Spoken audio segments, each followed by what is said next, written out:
It's After Hours with Amy Lawrence on CBS Sports Radio and CBSSportsRadio.com.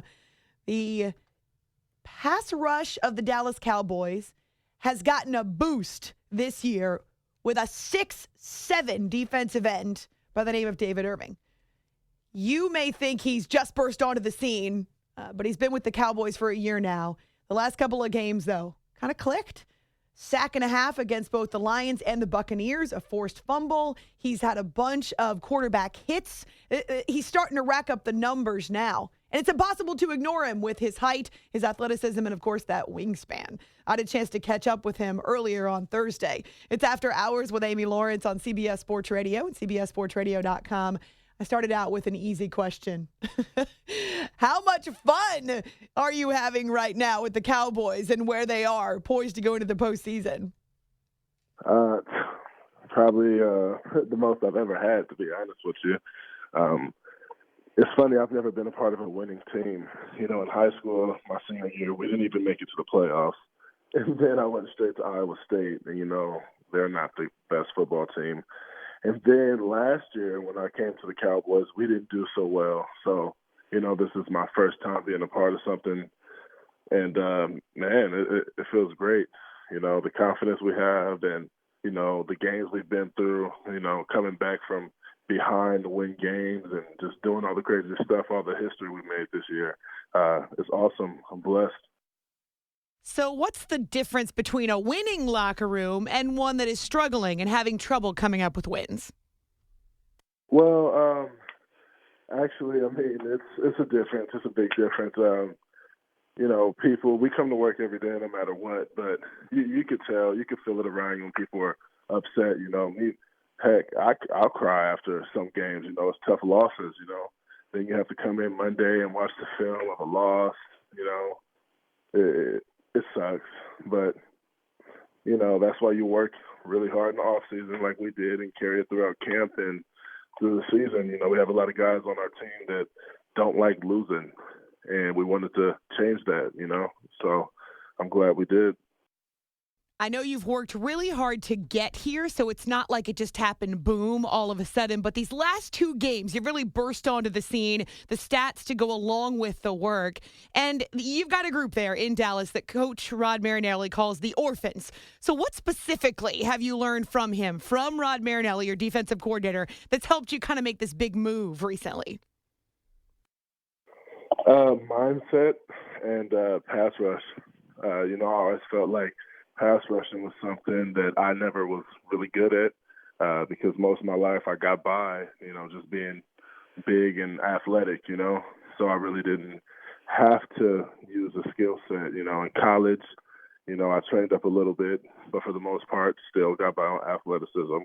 And now I'm in this league where everyone's good. These guys are bigger than me, stronger than me. Way more experience, you know, so now I have to sharpen up my skills. And Coach Marinelli, along with, you know, Big Cat and the D-line, they've coached me, and now I'm able to use some pass rush moves. And, you know, I'm not where I want to be. You know, I still mess up a lot of things, and I really don't do what I want to do. And, you know, it's coming along now. Well, it definitely looks that way. It looks like you figured it out these last couple of games. Does it feel that way to you, David? Does it feel like you've had a breakthrough? Yeah, it feels different out there. You know, I see things that we do in practice over and over since OTAs. Like, now I understand why we do it. Some things are becoming second nature. I feel like the biggest thing is my get off. You know, the first step is the most important step. And when you bring your get off, you have a little bit of room to mess up in other areas sometimes, you know. So I've just been trying to take the coaching and bring it over to the game. You move around a lot. That's something that's unique. This defensive line, you've played every single position on the line. So when you go into a game with your D coordinator and your position coaches, what is the game plan? Do you know you're going to be moving all over the place? You kind of play it out as it unfolds on the field. Believe it or not, it's about the flow of the game. Yeah, we never really know. You know, like you said, we're versatile. There's a couple of us who can switch positions like that. You never know. We might change it each drive, each package, each half. And it just depends on what's best for the team, what's working better. Which matchups can be isolated and taken advantage of, those kinds of things. And that's a good thing about having such a versatile group. We're spending a few minutes with Cowboys pass rusher David Irving. It's After Hours with Amy Lawrence on CBS Sports Radio. This will be your first time in the postseason, David. So what have the veterans inside your locker room told you about what to expect? Honestly, it's kind of like, we're trying to live in the now, So I know everyone's thinking about it because I'm thinking about it all the time, but it's something we don't really talk about yet. We're kind of trying to focus on the Eagles and, so I'll be able to tell you more after our Philly game. All right, we'll plan on that. We look forward to that conversation. But do you think you'll be nervous? Oh, yeah. Yeah, I'm always nervous. I've always been like that. I've always played nervous, but it seems to go away after the first play. Every time I start a radio show and I turn on the mic for the first time, I still get some butterflies, still get a little nervous. I think it's just a sign that you really care. Exactly. It really matters. Don't want to do anything wrong. So let's talk a little bit about that time before you got into the NFL when you were out of football. And I know you've been really open about the struggles and also the fact that you weren't sure you'd ever get back on the field. When you were away from the game and it was taken away from you, what are the things that you learned, the things that matter and that stick out about that time away from football? Man, I learned a lot. I sure do appreciate, my parents more. I start to see what they were talking about in a lot of ways. I'm coming from never having a job in my life, going to college where I'm on a full ride and everything's paid for. And now I'm on my own.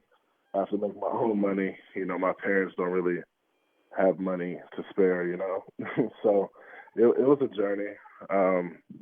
It was tough, but what it really did was make me appreciate football more. I kind of took it for granted.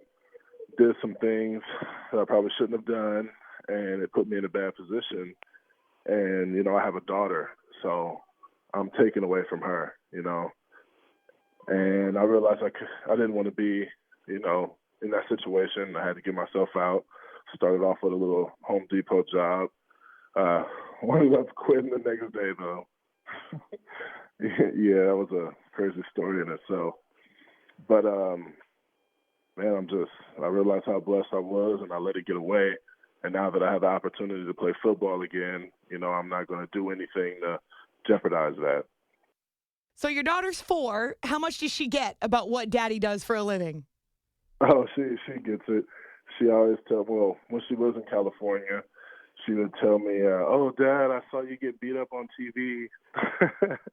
She'll watch my games and see me in there on the D-line. I think I'm getting beat up.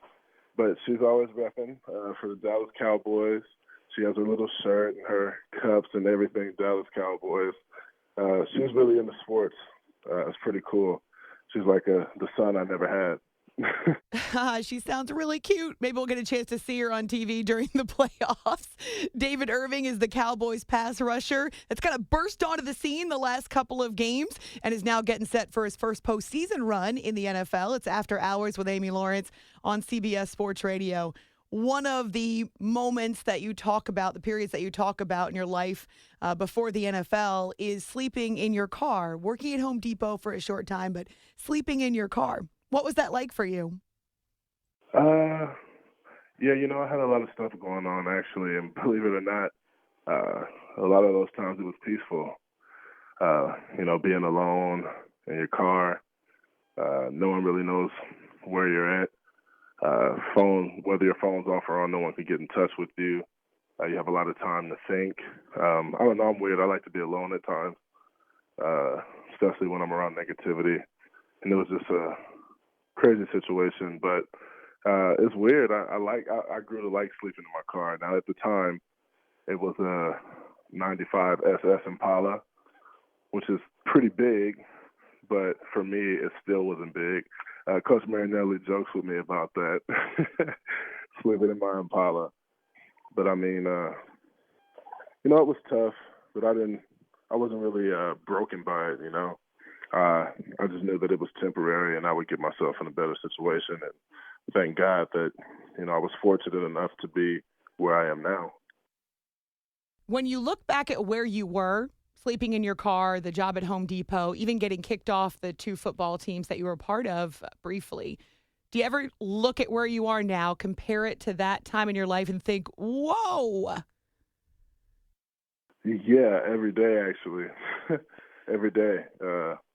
It's amazing. It's amazing I even made it here, with my circumstances, getting kicked out and in and out of jail at Iowa State and, not being able to even have a pro day.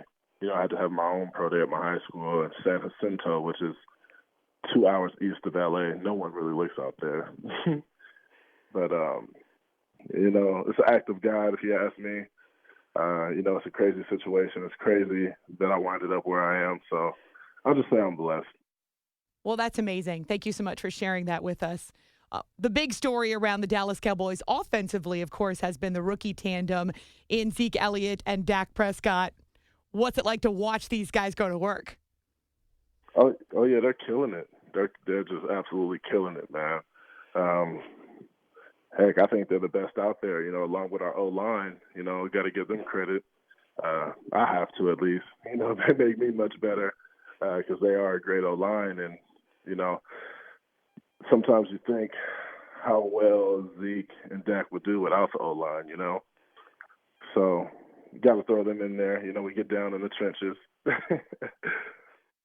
Well, that's true. Games are won and lost in the trenches, David. We know that. All right, so before I let you go, I haven't been to AT&T Stadium yet. It's on the bucket list. People tell me I have to get there as a football fan. How would you describe the experience of being on the sidelines and playing in front of not just a crowd like that, but the huge scoreboards and the lights and this stadium that's built like a spaceship? I'm trying to think of the word. Can't really think of a word.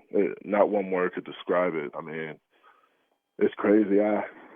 Sometimes on the sideline, I'll get my eyes will get a little watery during the national anthem, and looking around and taking it all in.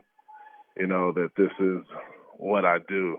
This is who I am. I'm here playing for the Dallas Cowboys in AT&T Stadium, the greatest arena in the world. To play it. That's amazing. It's a blessing. It's crazy. I hope I get to play there for a very long time. Well, and now you get to host at least one playoff game at your home stadium. David Irving is the defensive end, the pass rusher for the Dallas Cowboys. You can find him on Twitter at CaliBoy_95. Such a unique story. You have a special path to get to the NFL. David, thank you so much for spending a couple of minutes with us to tell us all about it, and we'll look forward to seeing how the postseason goes for you with the Cowboys. Happy New Year to you. Yes, man. Thank you for your time. It was a pleasure.